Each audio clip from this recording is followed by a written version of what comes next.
Welcome to the Blue Cafe.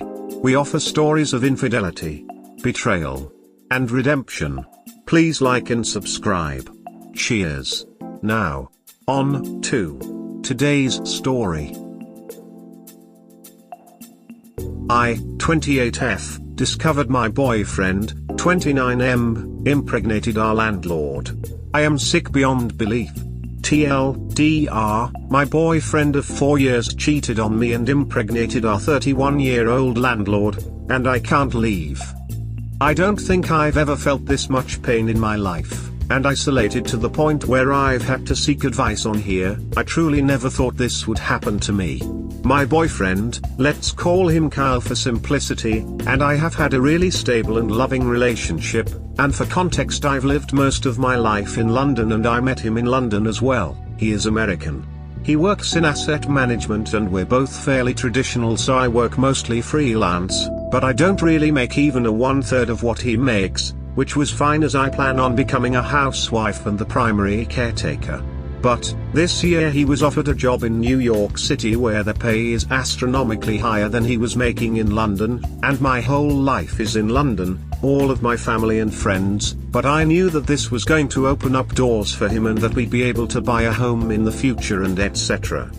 So, we moved right after Christmas to a really nice flat, did not realize how expensive rent was here BTW, and because of COVID he works mostly remote but sometimes he goes in and out of the office.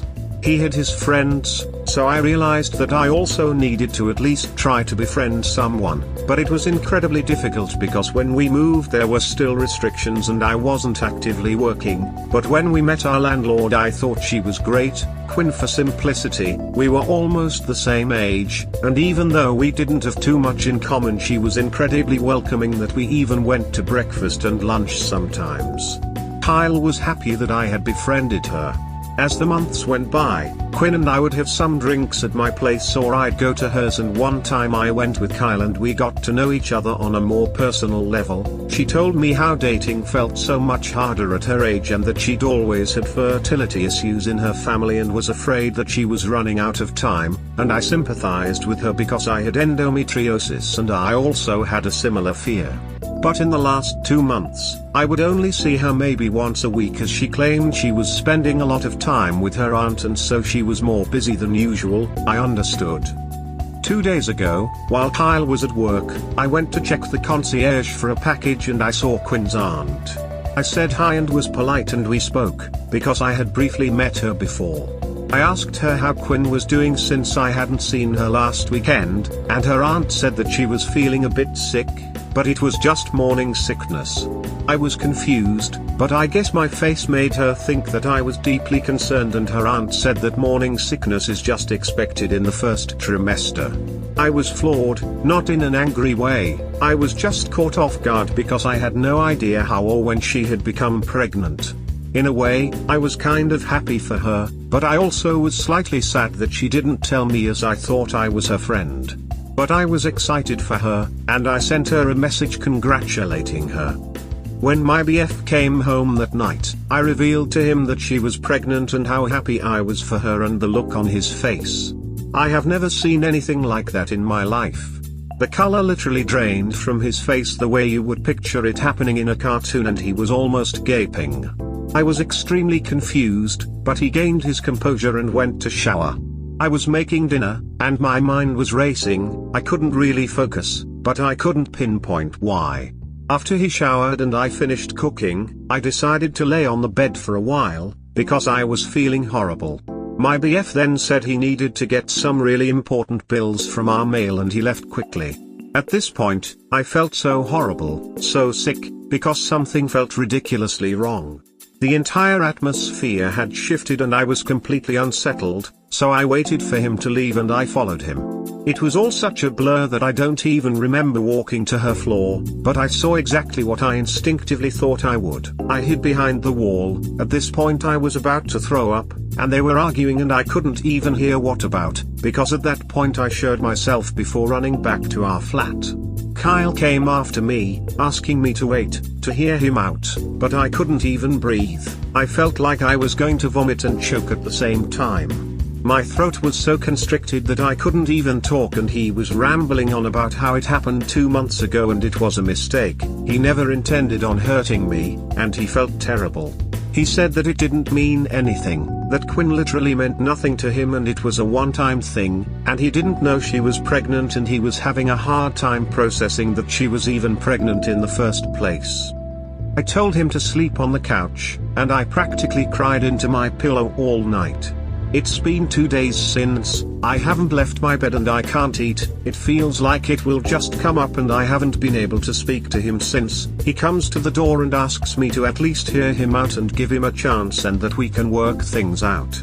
Quinn sent me a message that I haven't read. I've given up my entire life and moved to a foreign country, and my name is on the lease. If I break it, I can't afford to pay the rest off, and I think what's even worse is that I still love him. I hate him and love him at the same time, but I cannot believe he did this to me. Honestly, my life is over and I do not know if I will ever recover from this. This was incredibly long and I apologize for that, but I honestly do not know what to do next. You can definitely leave. You can come back to the UK and leave the whole sorry mess behind you, and leave the ex-boyfriend and the landlady to play happy families together. Can you stay with friends and or parents in the UK until you get yourself back on your feet? Forget the rest of the rent. Realistically, your landlord is going to have very little chance of pursuing you for the rent whilst you're living in the UK. Rent payments are a civil matter rather than criminal, so extradition treaties don't apply here. If you're living in the UK, your landlord would have to bring a case against you in a UK court, and it's highly unlikely that a judge would look favourably on her if she'd slept with your BF, and between them they'd effectively make your stay in that apartment untenable. It would likely be ruled that the contract had been frustrated by other events. Usual disclaimer applies: not a lawyer, if in doubt, consult a proper one, etc.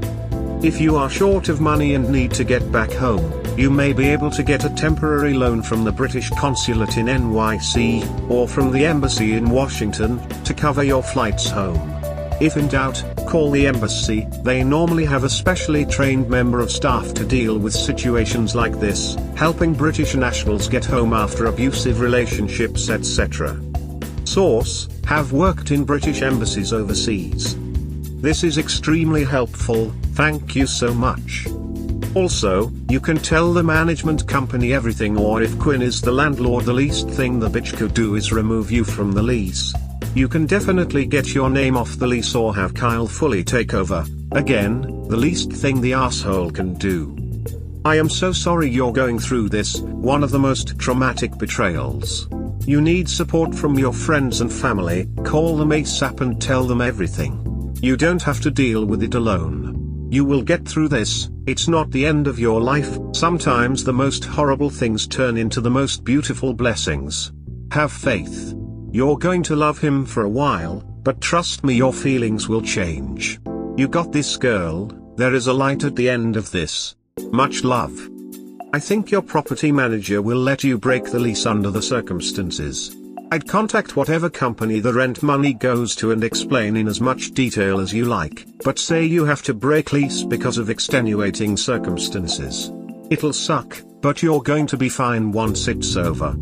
Reach out to whoever you can for any support you can muster. Make that jerk pay for a hotel till you leave. Just do whatever you can to take care of you, and get out of there. Also, Kyle can choose to take on the lease only under his name. Changing names on leases in the US is easy provided all the renting parties agree to it. Also, the ability to enforce paying things if you leave the country is spotty at best. You may not be able to return to the US, but if you skipped the bill, the consequences like a bad credit score use a different system in the US and UK. Obviously this would be a last resort if OP cannot get free of things and just needs to leave. More likely, Kyle would still need a place to live and it'd reflect badly on him to have any outstanding charges, so OP could probably leave without anything going on her credit report. That and Kyle taking over the lease means he's gonna get to take care of his brand new affair baby and landlord baby mama. It's gonna be great. He's gonna love it. OP move back home. If you don't have the funds, ask your parents for a loan for the flight and ask to stay with them for a couple of months. If you're from a loving family, they will understand this wasn't your fault. Move home and work on yourself. Save some money so you can rent a place in a couple of months and try to make some friends for support. Also look for hobbies or clubs you can join once home so you're getting out and meeting new people and taking your mind off this situation. In time you will heal and feel normal again. I know it sucks now, but you really missed a bullet by not marrying this idiot or having his kids. There is nothing to know. He banged her because she was there. He's a NYC asset manager. It's hard to believe he's not hiding drug habit, too. It'll all be part of the win-win for that type, but he made a bad trade. It has nothing to do with how he feels about Op. The only question is, did Quinn baby trap him? I think he's nothing but the dumb sperm donor in this saga. Quinn's clock was ticking, and a handsome, aggressive, alpha with a checkbook, was plopped on her doorstep. Befriend the girl, get the sperm. Plan completed. Her betrayal of Op is far more deep than Kyle's. Honestly, the very first thing you need to do is eat. People in extreme emotional distress have appetite loss all the time, and even trouble keeping food down or swallowing it. But grief and despair are almost like running a marathon, you need some fuel for them. Liquid food is sometimes easiest. Order a smoothie from somewhere nearby on your phone. Or get the Soylents delivered same day on Amazon. It's not going to fix this, but you might be surprised how much of your spinning out is actually hunger and dehydration being masked by emotional pain. The thought of eating repulses me, and I can't even bear to accidentally see him in the kitchen. Breathe. It may feel like the world is ending, but you have to deal with this in some way. Just forget everything and breathe. Then, eat something. You're probably not eating enough right now. Try to focus on the food, and forget about the rest of the world. Once your head is a bit clearer, make a plan. You can try to mend this relationship, but I'd say to let it go. Either way, make a plan. Baby steps. Plan where you want to be and go towards that. Call your family, call old friends, get a therapist, speak with someone. It's a lot to unload. And work towards your goal. If you want to go back to London, pack your things. Get a plane ticket. Make him pay for it, it's the least he can do. If you decide to stay, get yourself a hotel or Airbnb, he also pays for that, and carry on with your plans. What happened was unfair to you, and has nothing to do with you or your relationship. Don't try to overanalyze it. You got yourself involved with two people with low morals without knowing, and they acted on their low morals. That's all there is to it. Thank you, I just feel so humiliated. I feel a deep sense of embarrassment telling my family and friends about this, almost a deep shame. We were always seen as the normal couple, and now it just feels like I've been a fool all along, and I don't know how to bring this up to anyone. How were you able to get on a lease with no income and no prior employment history in the US? My guess is your boyfriend co-signed for you, meaning he's liable if you cannot pay. Tell him he's getting the lease put in his name only and he's paying for a ticket for you to get home. You have the power here. Yes, he did co-sign for me. I did not know this. Thank you so much. We hope you have enjoyed today's episode. Please comment, like and subscribe. Cheers. Have a wonderful day or night. Wherever you are.